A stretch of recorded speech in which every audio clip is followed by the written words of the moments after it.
Maintenant, bonjour à tous, on va demander au reste des apprentis de nous rejoindre.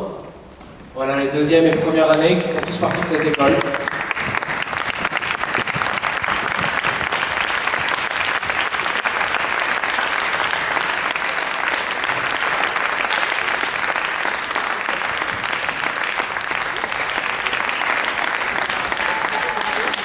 Et les anciens qui sont aussi présents ici.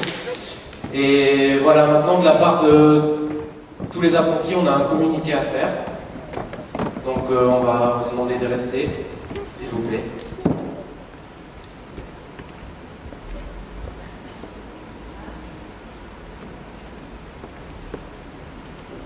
Alors, mesdames, messieurs, nous ne sommes pas simplement des apprentis devant vous aujourd'hui, mais une voix commune qui aimerait se faire entendre.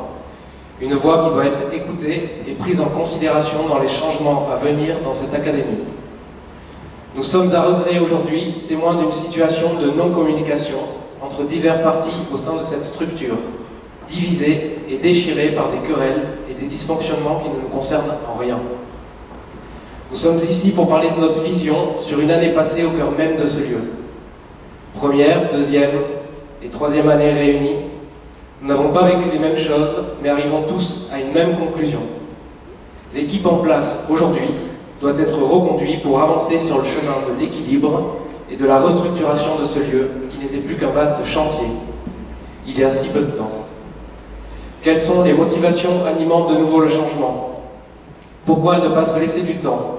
Nous laisser le temps d'avancer ensemble en partageant les opinions et avis de chacun, en mixant les projets le plus intelligemment possible, en travaillant ensemble. En une année déjà, cette équipe a rouvert l'académie sur le territoire, au travers d'actions culturelles variées auxquelles nous avons participé. Les contes, menés par Guillaume Bertrand, le projet de l'invention du monde, mené par Michel Deutsch, par exemple. Mais l'académie s'est également rouverte sur la pratique amateur active et sur l'accueil de nombreux groupes scolaires. Elle a aussi offert une programmation riche et variée, s'offrant ainsi à un public riche et varié. L'école Porteur, un baiser gogo de Serge Moyenne, Iban Voléop de Colline Serrault, la compagnie L'Écrilati, ainsi que les actes et les impromptus à venir, et de nombreuses compagnies en résidence. D'autre part, les plus anciens présents ici en témoigneront. Jamais ce lieu n'a connu un tel passage. Combien de personnes, d'artistes, de futurs artistes, combien d'enfants, combien d'intéressés sont passés par ce lieu cette année. Le CFA, quant à lui, n'a pas été chose facile, mais nous en sommes le moteur. Ce qui est évident, c'est l'ouverture qui nous a été offerte sur les projets extérieurs, qui est clairement le centre de ce CFA. Eh bien, nos temps professionnels ont été intenses, prenants et constructifs. Que dire de plus sinon que l'académie est sur une voie de progrès, d'ouverture, et qu'elle est clairement devenue un lieu essentiel, en offrant une formation de qualité, une programmation atypique et une disponibilité et une écoute rare aux artistes et autres compagnies. Nous parlons de la voix des apprentis. Laissons le temps à cette équipe si dynamique et efficace de faire prospérer cette académie. Battons-nous ensemble pour ce lieu et non pas les uns contre les autres. Arrêtez les batailles d'ego et les querelles personnelles et avançons ensemble pour que ce lieu avance. CA, membres du CA, politiques, artistes, écoutez notre voix. Reconduisez l'équipe en place, laissez-lui du temps.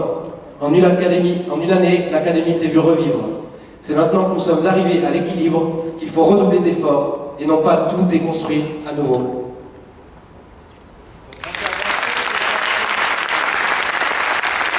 Maintenant, je vais laisser la parole au salarié permanent sous la voix du directeur technique de la structure, Jean-Michel Gay.